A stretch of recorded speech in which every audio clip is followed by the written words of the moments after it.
Kapag pinirmahan mo to, akin na lahat ng mga kayamanan mo. Oh, pirmahan mo na. Tita, wala naman ako field trip ah.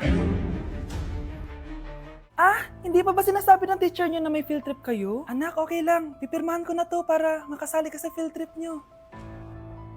Walang iya ka talaga, Rosa. Wala ka talagang titira sa akin, ha? Manda ka talaga sa akin. Mabilis ka talagang utuin, Susan. Salamat, Mare. Ramon, napapirma ko na siya. Atin na ang bahay, pera at mga ari-arian niya. Magaling ka talaga, Rosa. Kaso kailangan na natin kumilos na mabilis. Kasi sabi ng doktor, nagre-recover na yung mata niya. Ano? Kaya bukas na bukas din, papalayasin na natin sila. Total, nakuha na natin ang gusto natin. Nay, bakit mo pinirmahan yun, ha? Maliban natin kung ano nilalaman ng papel na yun. Huwag kang mag-alala, anak. Malapit nang matapos ang maliligayang araw ng tatay mo at ng kabit niya. Tita, bakit may dala kang maleta? Aba, syempre. Lilipat na ako dito sa bago kong bahay. Ano? Tay, ano ibig sabihin nito, ha? Nakalagay dito sa papel na pinirmahan ng nanay mo na amin na tong bahay, mga sasakyan niya at ang mga pera niya. Napakahayop nyo! Bakit ang ingay? Ano nangyayari? Nay, kinuha na nila lahat sa atin! Ayan, magsama kayo mag-ina. Ngayong nasa amin na ang lahat, pwede na kayong lumayas. Ramon, magse-celebrate tayo, ha? Ang galing nyo din, no? Ha? Nakakakita ka? Bago kayo mag-celebrate, i-check nyo muna kung pirma ko ba talaga yung nakalagay dyan. Hindi pwede to! Tay! Attorney! Kita mo naman kung ano ginawa na tong dalawang to, di ba? At nandito na rin ang ebidensya na magpapatunay na naghaharutan sila sa loob ng bahay ko. Anong gagawin niyo sa amin, ha? Mahal, huwag mo naman gawin sa amin to, please, oh. Magbabago ako, please. Oh, eh! Sorry kung natatapakan kayo pagka-love team nyo, ha? Arestuhin nyo na yung mga yan. Mag-celebrate kayo sa kulungan. Kayong dalawa, sumama na kayo sa akin sa presinto.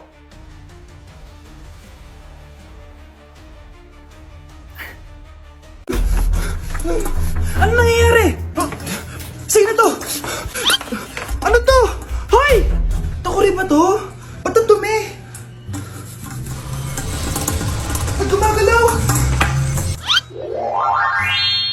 Ako, si Beanie the Genie. Hala, totoo pala yung mga genie. Akala ko sa TV lang sila. May 3 kang wish. Gamitin mo to ng maayos. May wish ako? Matutupad na lahat ng gusto ko. A few moments later. Anak! Yes po, Nay? Wala na tayong pera. Wala na din tayong makain.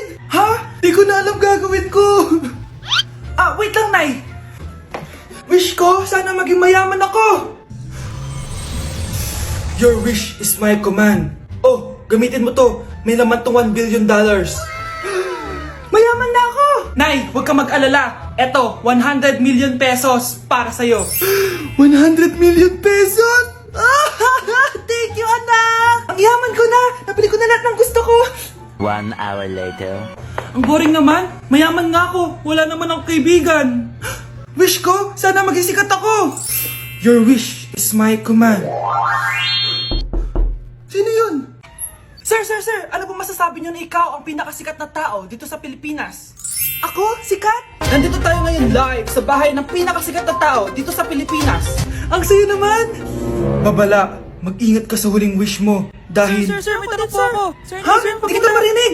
Ano po ang masasabi niyo na lumalala ang pandemya? May isang solusyon lang dyan. Wish ko, sana maging maayos na yung mundo. Ayan, maayos na. Bakit, Genie? Magiging kabaliktaran ang huling wish mo. Ano nangyayari? Mamamatay na tayo lahat! Wow! Gising na siya! Ang pala mo nandito sa bahay. Nay, wag ngayon please. Alam mo, bilib din ako sa'yo eh. Wala na nga tayong makain, nagpabuntis ka pa. Buti pa yung anak ni Rosa, pag-aaral ay natupag. Nakakawalang gana. Yan, umalis ka. Diyan ka magaling. Kasalanan mo to! Sinira mo yung future ko! Ate, please, tigilan mo yan. Walang kasalanan yung bata. Hindi! Dahil dito, galit sa akin si nanay. Kaya dapat mawala na to! Ate, wag! Ate! Anak, kain ka na oh. Nay, sorry anak ha sa mga sinabi ko. Hayaan mo, babawi ako sa'yo ha. Thank you, Nay. Nay, sumasakit yan ko. Nay. Oo, yung pinag-usapan natin, ha? Hihintayin ko lang mga anak tong babaeng to. Pag nabigay ko na yung bata, ibigay mo na agad yung pera sa akin, ha? Palak ibenta ni nanay yung anak ko. O anak, okay ka lang? Walang iya ka, Nay! Ang sama mo! Akala ko, totoo nagbago ka na. Pera pa rin pala yung nasa utak mo. Abay, bakit? Wala ka na nga pakinabang dito. At least yung anak mo, mapapakinabangan ko. Wala ka namang papakain dyan eh. Napakasama mo! Lalayas na ako sa impyernong to! Sige, lumayas ka! Sino tinakot mo? Tignan natin kung saan ka pupulutin. Hello, Bes. Hello, Bes! Kilala mo ba si Edward? Oo, Bes. Siya yung ama ng dinadala ko. Mayaman pala sila, Bes. Gusto kanyang makita kasi gusto niyang panagutan yung baby mo. Talaga? Oo, Bes!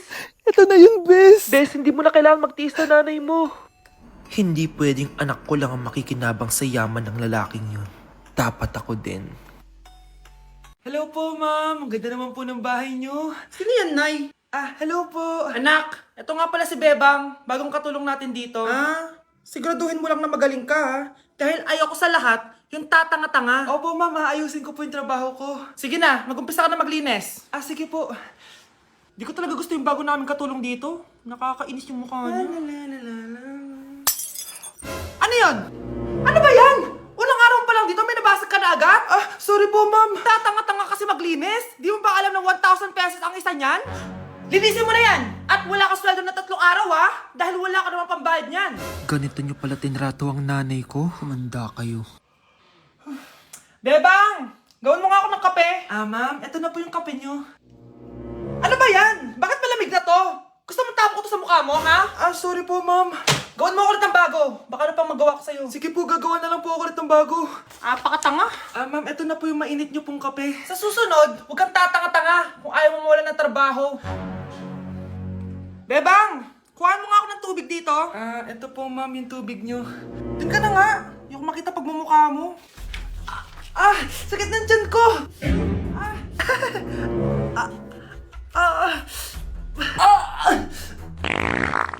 Anak! Lumabas ka muna dyan! Gusto mo nang mainit, ha? Tignan ko na lang kung hindi kumulo yung tiyan nyo dito. Ma'am, eto na po yung mainit nyo pong kape. Eto po, ma'am, yung tubig nyo. Hindi ko kayo mapapatawad sa ginawa nyo sa nanay ko. Nag-uumpisa pa lang ako sa paghihiganti ko sa inyo. OMG, grabe yung baha, oh. For sure, marami naman nakurakot si Dad. Paldo. Oh, Cheska, ba't ang aga mo? Di ba traffic kasi baha? Ay, opo, ma'am. Baha nga po eh. Kaya pinag-helicopter na ako ni Daddy para safe ako. Kawawa nga po yung mga tao eh. Wow, sana all. Yes, Daddy? Opo, nandito na po ako sa school. Yung baon ko 1 million, ha? Send mo na. Ha? 1 million yung baon niya? No! Binasa mo yung Chanel bag ko! Sorry, Cheska. Alam mo ba kung magkano to, ha? 600,000 to! Mas mahal pa to sa bahay nyo! Napakamahal naman yan. Whatever. Papabili na lang ulit ako. Salamat ka, mabait ako. Nahiya naman tong 300 peso na bag ko. Be, tara sa kantin. Nag-crave ako ng siomay tsaka ng kwek-kwek. Tara. Pwede bang sa Wolfgang na lang tayo mag-lunch? Hindi kasi ako sanay sa mumurahing pagkain. Be, anong kala mo sa akin? Anak ng CEO? Ano ba yan? Hindi ba kayo binibigyan ng allowance ng daddy nyo? Ako na nga lang. Hindi ka naman ganyan dati. Okay, class. Si Cheska na ang bago nating treasurer. Ma'am, wag si Cheska. Kukurakutin niya lang yung class funds natin. Parang tatay niya. Flood control, ayaw. Gastos, gusto. Kaya mayaman si Cheska kasi korap ang pamilya niya. Ang laki ng tax na binabayaran ko. Sa Disney Princess pala natin napupunta lahat. Habang kami, binabaha na dito. Ikaw pa helicopter lang. Wow, napaka-lavish mo naman. Tsaka, pairam muna ako nito Chanel bag mo, ha. May ambag din ako dito, no? Hindi kami titigil hanggat walang nakukulong. Deserve nyong magdusa. Oh mga anak, magpapakuna na tayo lahat. Nakakatakot na ngayon. Ang dami nagkakasakit. Ayoko, Nay. Nakakamatay daw yan.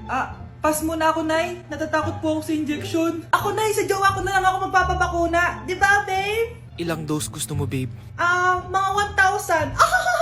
Nay, sasamahan po kita magpabakuna. Buti pa si Kyle. Tara na, anak. A few moments later. Oh, ma'am. Hinga po kayo ng malalim, ha? Sige po.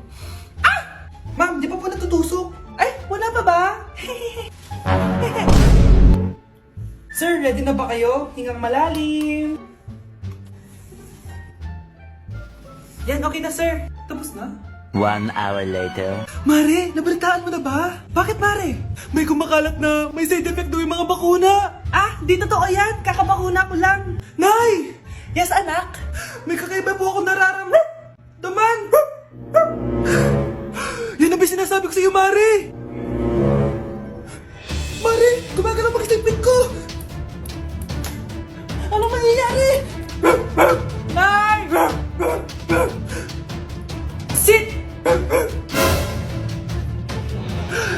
Roll over! Mare! Mare! Twerk! Mare! Throw it back! Walang iya ka, Mare! Yung lalaking umuwi dyan kagabi, hindi ako yun anak. Umalis na kayo dyan ngayon na. Nay! Nay! Aray! Oh, mahal. Napano ka? Sinaktan ka ba ng lalaking to, Nay? Okay lang ako. Napaso lang. Okay na, nanay. Ano nangyayari dito? Nay! Brianna! Sumama na kayo sa akin!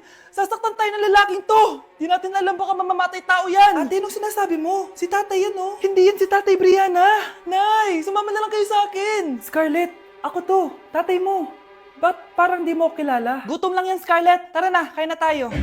Bahala kayo! Sige, huwag kayo maniwala sa akin! Tay, hindi sasama si nanay tsaka si Brianna. Ayaw nila maniwala sa akin. Hayaan mo na. Susunduin kita sa harap ng bahay. Sige, Tay, lalabas na ako.